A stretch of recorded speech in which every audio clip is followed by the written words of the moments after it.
Assalamualaikum warahmatullahi wabarakatuh. Hari ini saya akan mempresentasikan materi akuntansi keperilakuan mengenai aspek keperilakuan pada pengakumulasian dan pengendalian biaya. Langsung saja pada pembahasan pertama, yaitu fungsi manajemen biaya.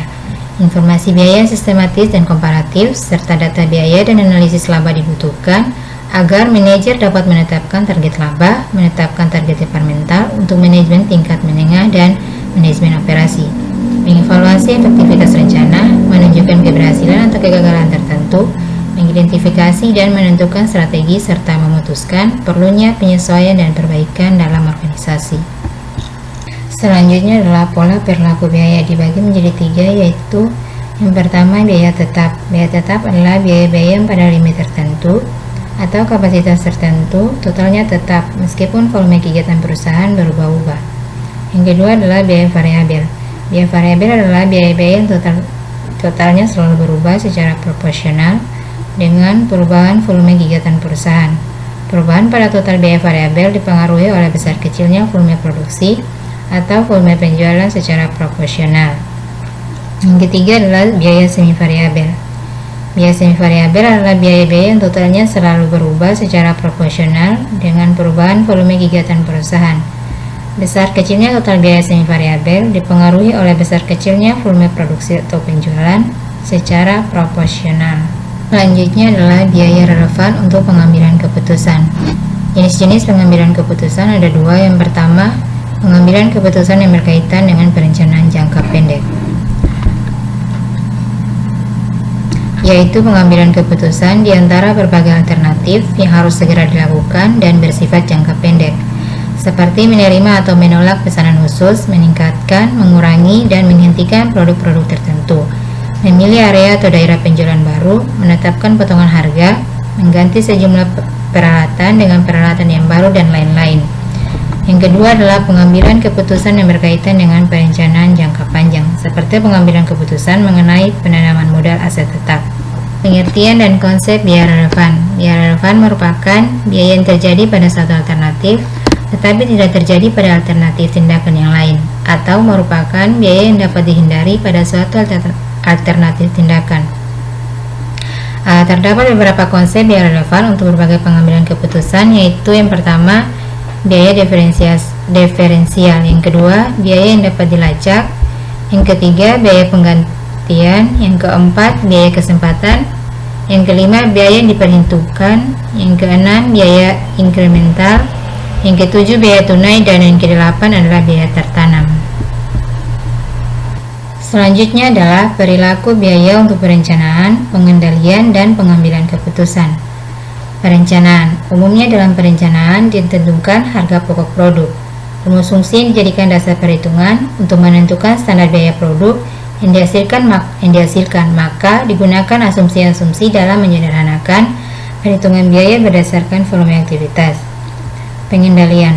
Dalam kaitannya dengan pengendalian biaya, pola perilaku biaya sangat membantu manajemen untuk melakukan fungsi pengendalian dan pengawasan. Perilaku biaya memberikan informasi terkait unsur-unsur biaya yang perlu mendapatkan perhatian dalam setiap aktivitasnya. Selanjutnya, pengambilan keputusan. Dengan memahami konsep biaya berdasarkan perilaku, manajemen dapat melakukan sejumlah pengambilan keputusan strategi maupun keputusan-keputusan khusus, baik dalam jangka pendek maupun jangka panjang. Selanjutnya, aspek keperilakuan dari langkah akuntansi biaya yang dipilih. Terdapat 4 prasyarat utama bagi sistem pengendalian yang unggul secara keperilakuan, yaitu yang pertama, standar harus ditetapkan dalam cara yang sedemikian rupa, sehingga orang menerimanya sebagai sesuatu yang realistis dan bukannya arbitrer.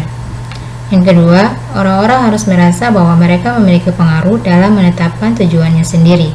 Yang ketiga, orang-orang harus yakin bahwa mereka tidak akan dihukum secara tidak adil untuk variasi normal yang terjadi secara kebetulan dalam kinerjanya. Dan yang keempat, umpan balik atau kinerja harus bertujuan untuk memperbaiki maupun mengevaluasi. Selanjutnya, partisipasi dalam penetapan standar. Intinya, partisipasi dalam penetapan standar telah dibahas secara ekstensif dalam literatur akuntansi keperilakuan. Para ahli mengintisarkan logika-logika yang mendasari seluruh argumen yang mendukung partisipasi menjadi Jika seorang pekerja berpartisipasi dalam penetapan standar kinerjanya sendiri, maka ia akan membuat komitmen yang tegas terhadap standar tersebut, sehingga akan bekerja keras untuk mencapainya. Selanjutnya adalah aspek keperilakuan. Komponen khusus dari kebijakan yang dapat mempengaruhi respon manusia adalah faktor-faktor seperti batasan yang ditetapkan oleh manajemen, jenis hasil umpan balik, ketatan pemaksaan dan penghargaan, serta sanksi yang terkait dengan kebijakan pengendalian.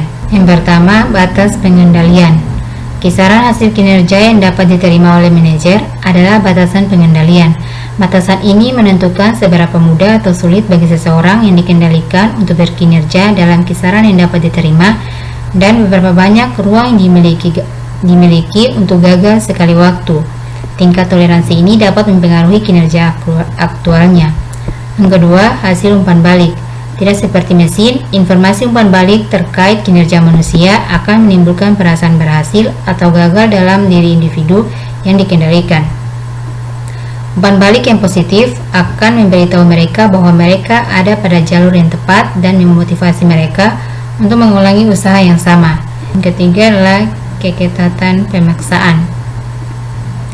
Pemaksaan yang ketat atas kebijakan pengendalian akan menimbulkan tekanan dalam diri individu yang dikendalikan.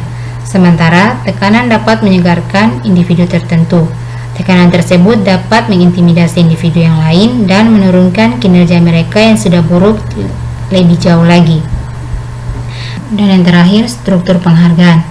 Orang atau kelompok akan memodifikasi perilaku yang tidak diinginkan dan mengulangi perilaku yang diinginkan ketika mereka memandang bahwa perubahan atau pengulangan perilaku tersebut disertai penghargaan intrinsik atau ekstrinsik. Oleh karena ada efek umpan balik baik psikologis di antara berbagai faktor kebijakan pengendalian dengan kinerja masa depan, maka kebijakan pengendalian yang ideal harus dibuat khusus dan bervariasi dalam situasi ke situasi. Baik, mungkin itu saja yang dapat saya sampaikan. Lebih dan kurangnya saya mohon maaf. Wabillahi taufiq wal hidayah. Wassalamualaikum warahmatullahi wabarakatuh.